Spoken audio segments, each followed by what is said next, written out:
अब देखिए प्रश्नावली 3.5 है जिसमें हमें वज्रगुण विधि से सवालों को हल करना है। आपको वज्रगुण विधि के जितने भी सवाल मिलेंगे वो कुछ इस रूप में होने चाहिए। a1x plus b1y plus c1 बराबर में 0।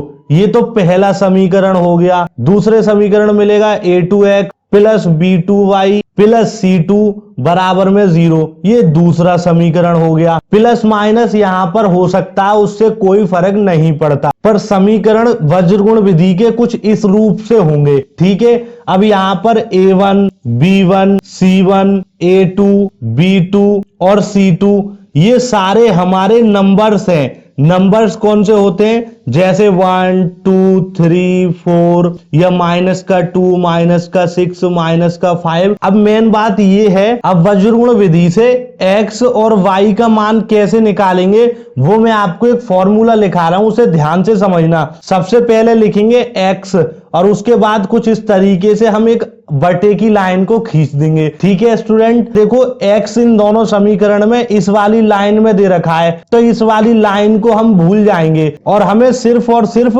इतने हिस्से को याद रखना है जितने की मैं लाइन को खींचकर दिखा रहा हूं। अब करना क्या है कि b1 का गुणा करना है c2 में, तो हम यहां लिखेंगे b1 मल्टीप्लाई c2 और फॉर्मूले के हिसाब से लगाएंगे माइनस। ठीक है स्टूडेंट, यहां माइनस हर बार लगाना है तुम्हें, ये फॉर्मूले में है। अगर आप ध्यान से देखें तो क्रॉस मल्टीप्लीकेशन का मतलब होता है गुणा, क्रॉस तरीके से, तो हमें क्रॉस गुणा कर कर कर एक्स वाई की वैल्यू निकालनी है। अब अगले स्टेप में क्या करेंगे, b2 का गुणा करेंगे c1 के साथ कुछ इस तरीके से, और यहां से हमें x की वैल्यू मिलेगी। फिर लगाएंगे बराबर और यहां पर अगली बार लिखेंगे y को और ऐसे ही एक बट्टे की लाइन को खींच देंगे कुछ इस तरीके से। अब हमें y की वैल्यू निकालनी है, तो इस वाली टर्म को हम भूल जाएंगे क्योंकि यहां तो हमारी y है, बाकी जो बचा उसमें गुणा करेंगे। तो देखो c1 का गुणा a2 में करेंगे, तो यहां लिखेंगे c1 मल्टीप्लाई में a2, फिर लगाएंगे माइनस और अगले स्टेप में क्या करेंगे,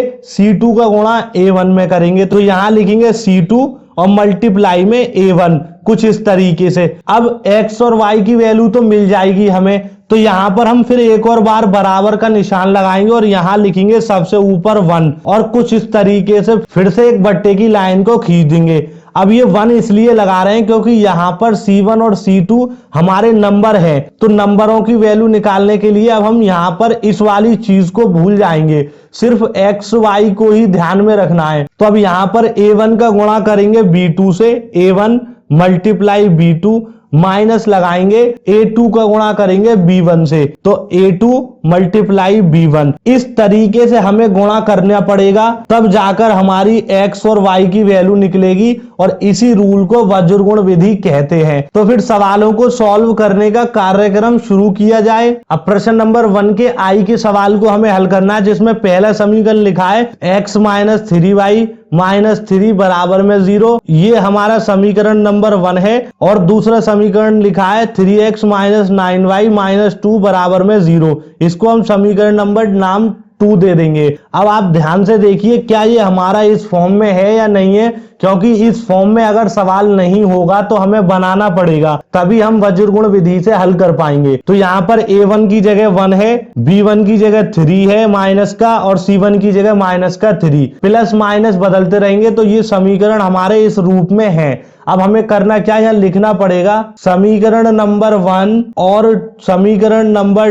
2 को हल करने पर सबसे पहले हमें x की वैल्यू निकालनी है, तो x को लिखेंगे और इस तरीके से एक बट्टे की लाइन को खींच देंगे। ठीक है स्टूडेंट, उसके बाद में x वाली टर्म को छोड़ देंगे, -3 का मल्टीप्लाई माइनस के 2 में करेंगे कुछ इस तरीके से। अब दो साइन एक साथ आ नहीं सकते, तो एक को ब्रैकेट के अंदर बंद करना पड़ेगा, फिर रूल के हिसाब से माइनस लगाएंगे। अब माइनस के 9 का मल्टीप्लाई हमें माइनस के 3 में करना है, तो हम यहां पर लिखेंगे माइनस का 9 मल्टीप्लाई माइनस का 3 कुछ इस तरीके से, और लाइन ये बढ़ जाएगी और हम यहाँ x को मिटाकर बीच में लिख लेते हैं। उसके बाद फिर हम लगाएंगे यहाँ पर बराबर और यहाँ लिखेंगे y। अभी मैंने आपको फॉर्मूला लिखवाया था, जब हम y की वैल्यू निकालते हैं तो इस वाली टर्म को छोड़ देंगे बिल्कुल y वाली को, और 3 का गुणा माइनस के 3 में करेंगे तो हम इस तरीके से अरेंज कर देंगे और फिर माइनस लगाएंगे रूल के हिसाब से। अब यहाँ पर x है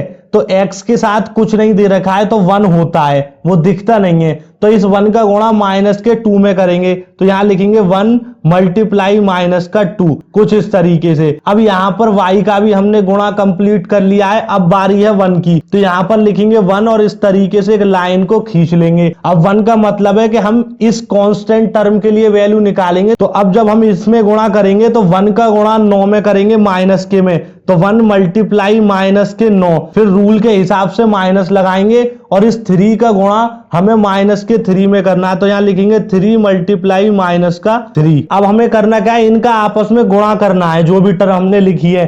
तो सबसे पहले x को लिखा रहने देंगे और आप मुझे बताइए -3 का गुणा -2 में करेंगे तो हमारे पास क्या वैल्यू मिलेगी, हमारे पास वैल्यू मिलेगी प्लस का 6। अब अगर आपसे ये समझ में नहीं आ रहा है कि माइनस का गुणा करने पर प्लस कैसे बना, या फिर प्लस का गुणा करेंगे माइनस में तो क्या वैल्यू मिलेगी हमारे पास, वो सारी चीजें मैंने आपको बहुत ही डिटेल में बताई हैं। अगर आपने वो वीडियो नहीं देखी है तो आपको उस वीडियो का लिंक मैं अब डिस्क्रिप्शन में दे रहा हूं, उसे जरूर देख लेना, क्योंकि हमसे चिन्ह परिवर्तन आना बहुत जरूरी है। बाकी सारे जितने भी सवाल हैं उसमें वो चिन्ह परिवर्तन के द्वारा ही होंगे, तो आप उस वीडियो को जरूर देखना, आपसे हाथ जोड़ के रिक्वेस्ट है मेरी। उसके बाद यहां लगाएंगे माइनस रूल के हिसाब से और माइनस के 9 का गुणा माइनस के 3 में करेंगे तो हमारे पास प्लस का 27 मिलेगा कुछ इस तरीके से, और हम इसको ब्रैकेट के अंदर बंद कर देंगे।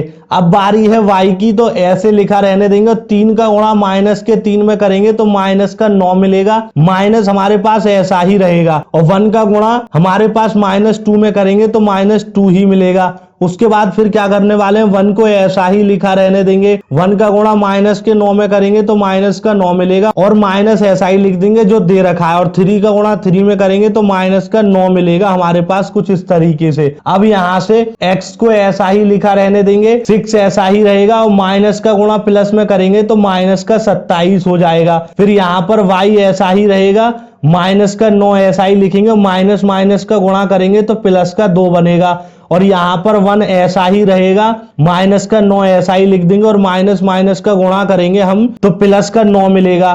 अब आप ध्यान से देखिए, यहाँ वैल्यू बचेगी x बट्टे में माइनस का 21, क्योंकि 27 में से 6 जाएगा तो माइनस का 21 बचेगा, और यहाँ वैल्यू बचेगी y बट्टे में माइनस का 7, क्योंकि माइनस के 9 में से 2 जाएगा प्लस का तो माइनस का 7 बचेगा, और यहाँ 9 में से 9 गया तो 0। अब आप सबसे पहले इस सवाल को उतार लीजिए, फिर मैं आपको आगे सॉल्व कर दिखाऊंगा। तो हमारे पास ये वाली वैल्यू बचेगी x बट्टे में माइनस का 21 बराबर में y बट्टे में माइनस का 7 बराबर में 1 बट्टे में 0, क्योंकि जब हमने माइनस का 9 और प्लस का 9 किया था तो 0 मिला था, तो वो 1 के बट्टे में ही था, तो यहां पर हम 0 को लिख देंगे कुछ इस तरीके से। अब हमें x और y की वैल्यू निकालनी है, तो आपको हमेशा याद रखना है कि सबसे पहले जैसे x की वैल्यू निकालनी है तो उसकी जो भी वैल्यू आई है उसे लो, और उसके बाद बराबर में ये जो कांस्टेंट टर्म दे रखी थी यहाँ पर 1 बट्टे में 0, इसकी जगह कुछ और होता तो हम उसी को लेते। अब करना क्या है, क्रॉस गुणा करेंगे, 0 का गुणा करना है x में कुछ इस तरीके से, और यहाँ पर 1 का गुणा करना है माइनस के 21 में। अब आप ध्यान से देखिए, एक बहुत ही जरूरी बात मैं आपको बता रहा हूं कि 0 का गुणा x में करने पर ये ओवरऑल x 0 बन जाएगा। तो अब आप मुझे बताइए मैं वैल्यू किसकी निकालूं, अरे भैया x ही हमारा 0 बन गया, तो अब वैल्यू तो किसी की निकलेगी नहीं ना, जिसकी वैल्यू निकाल रहे थे वही 0 हो गया, तो ये सवाल आगे सॉल्व नहीं होगा। ऐसे ही अगर हमें y की निकालनी होती तो हम ऐसे ही लिखते, y बट्टे में माइनस का 7 और 1 बट्टे में 0। तो अब यहां से क्रॉस गुणा करते तो 0 का गुणा करते y में और माइनस के 7 में गुणा करते 1 से, तो देखो ये 0 बन जाएगा ओवरऑल वैल्यू, यानी कि हम y की वैल्यू निकाल रहे थे वही 0 हो गया। तो आपको हमेशा याद रखना, जब भी x या फिर y जीरो बन जाए। ऐसे जीरो नहीं कि x बराबर जीरो आ गया, y बराबर जीरो आ गया, ये तो इनकी वैल्यू निकल गई कि x की वैल्यू जीरो है, y की वैल्यू जीरो है। यहां पर x ही जीरो हो गया, y ही जीरो हो गया, तो वहां पर तुम्हें एक स्टेटमेंट लिखना है, इस समीकरण का कोई हल नहीं होगा। तो यहां पर प्रश्न नंबर 1 के आई का हल कंप्लीट हो चुका है। अब हम प्रश्न नंबर 1 के डबल आई का हल सॉल्व करना शुरू करते हैं। अब प्रश्न नंबर 1 के डबल आई में सवाल में लिखा है 2x प्लस वाई बराबर में 5 और 3x प्लस 2y बराबर में 8। अब सबसे पहले आप मुझे बताइए, क्या ये समीकरण इस रूप का है? नहीं है, क्योंकि बराबर में 0 होना चाहिए, लेकिन यहां क्या दे रखा है, बराबर में 5 और 8। तो हमें इस समीकरण को इस रूप में बनाना पड़ेगा। तो 2x प्लस वाई ऐसा ही रहेगा और इस 5 को हम लेफ्ट हैंड साइड पर लेकर आएंगे, यानी कि पक्षांतर करेंगे तो 5 माइनस का हो जाएगा, क्योंकि अभी प्लस का है और पक्षांतर करने पे चिन्ह बदल जाएगा, ये माइनस का हो जाएगा और बराबर में आ जाएगा 0। ऐसे ही हम इस वाले समीकरण में करेंगे। 3x प्लस 2y हमारे पास ऐसा ही रहेगा और 8 का पक्षांतर इस साइड पर करेंगे तो माइनस का 8 बराबर में 0 आ जाएगा। अब ये हमारा इस रूप में पूरी तरीके से हो चुका है। तो हम यहां पर इस सवाल को हल करने के लिए लिखेंगे समीकरण नंबर 1 और समीकरण नंबर 2 को हल करने पर, क्योंकि ये हमने समीकरण नंबर 1 मान लिया और ये समीकरण नंबर 2 मान लिया। तो सबसे पहला काम क्या है हमारा, x को लिखना है और इस तरीके से एक बट्टे की लाइन को खींचना है। अब x को लिख रहे हैं तो x वाली टर्म को छोड़ देंगे, बाकी जो बच रही है उनमें क्रॉस गुणा करेंगे। तो y के साथ यहाँ कुछ नहीं है तो इसका मतलब है 1। तो 1 का मल्टीप्लाई हमें करना है माइनस के 8 में, फिर माइनस चिन्ह लगाएंगे रूल के हिसाब से और 2 का गुणा करना है माइनस के 5 में, कुछ इस तरीके से, और बराबर लगा देंगे। अगले स्टेप में हमें y की वैल्यू निकालनी है तो y को लिखेंगे। अब y के लिए वैल्यू निकाल रहे हैं तो y की टर्म को भूल जाएंगे। सबसे पहले 3 का गुणा माइनस के 5 में करेंगे तो यहां पर लिखेंगे 3 मल्टीप्लाई माइनस के 5, फिर रूल के हिसाब से माइनस लगाएंगे और 2 का मल्टीप्लाई माइनस के 8 में करेंगे। ये आपको बार बार करने से ही समझ में आएगा, वरना आप गड़बड़ी कर दोगे तो आंसर गलत आएगा। अब x और y का हमने लिख लिया, अब बारी है कांस्टेंट टर्म की, तो यहां लिखेंगे 1। क्या करना पड़ेगा, 2 का गुणा हमें 2 में करना पड़ेगा, 2 मल्टीप्लाई 2, फिर माइनस रूल के हिसाब से लगाएंगे और फिर 3 का गुणा 1 में करेंगे तो 3 मल्टीप्लाई के 1। अब इनको सॉल्व करना है तो सबसे पहले x को ऐसा ही लिखा रहने देंगे, 1 का गुणा माइनस के 8 में करेंगे तो माइनस का 8 मिलेगा, माइनस का चिन्ह रूल के हिसाब से लगा देंगे और उसके बाद में 2 का गुणा माइनस के 5 में करेंगे तो माइनस का 10 मिलेगा। फिर हम यहाँ पर बराबर लगाएंगे, यहाँ लिखेंगे y को, 3 का गुणा माइनस के 5 में करेंगे तो 3 पंजे 15 मिलेगा, माइनस का रूल के हिसाब से माइनस लगा देंगे। 2 का गुणा 8 में करेंगे माइनस के में तो माइनस का 16 मिलेगा, क्योंकि 2 अट्ठे 16 होता है और माइनस आगे दे रखा है तो लगा देंगे। उसके बाद 1 को लिखेंगे और 2 का गुणा 2 में करेंगे 4, माइनस लगाएंगे, 3 का गुणा 1 में करेंगे तो 3। अब इस वैल्यू को आगे फिर से सॉल्व करना है तो x को लिखेंगे, मैंने यहाँ कॉमा लगा दिया है, और माइनस का 8 ऐसा ही रहेगा और माइनस का गुणा माइनस के 10 में करेंगे तो प्लस का 10 मिलेगा। फिर उसके बाद में y के लिए करना है तो यहाँ पर वैल्यू माइनस की 15 ऐसे ही रहेगी y के बट्टे में, और माइनस का गुणा माइनस में करेंगे तो प्लस का 16 मिलेगा, बराबर लगाएंगे और 1 बट्टे में हमारे पास क्या वैल्यू मिलेगी, 4 में से 3 गया तो 1, यानी कि 1 बट्टे में 1। इसको काटेंगे नहीं, ऐसा ही लिखा रहने देंगे। अब आप ध्यान से देखिए, x हमारे पास ऐसा ही रहेगा, 10 में से 8 जाएगा तो 2 बचेगा। उसके बाद y के लिए निकालेंगे तो y ऐसा ही रहेगा, 16 में से 15 गया तो 1 बचेगा और उसके बाद बराबर में 1 बट्टे में 1 हमारे पास ऐसा ही रहेगा जैसा दे रखा है। अब हमें बारी बारी से x और y की वैल्यू निकालनी है। तो सबसे पहले x के लिए निकालेंगे तो x के साथ जो भी वैल्यू दे रखी है उसे लिखेंगे, फिर लगाएंगे बराबर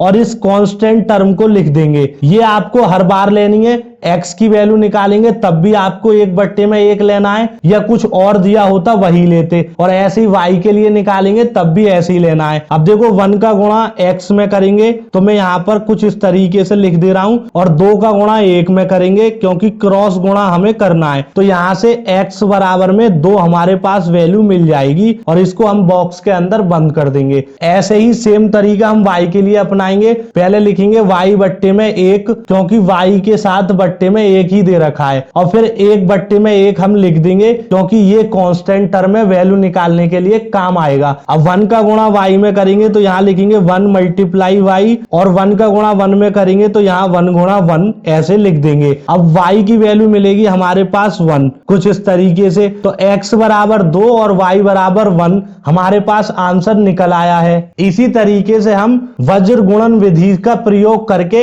ऐसे सवालों को सॉल्व करते हैं। अब आगे के जो ट्रिपल सवाल और बचे हैं या फिर IV सवाल बचे हैं उन्हें हम नेक्स्ट वीडियो में देखने वाले हैं। इस वीडियो के बारे में अपनी राय हमें कमेंट बॉक्स में जरूर बताएं। धन्यवाद।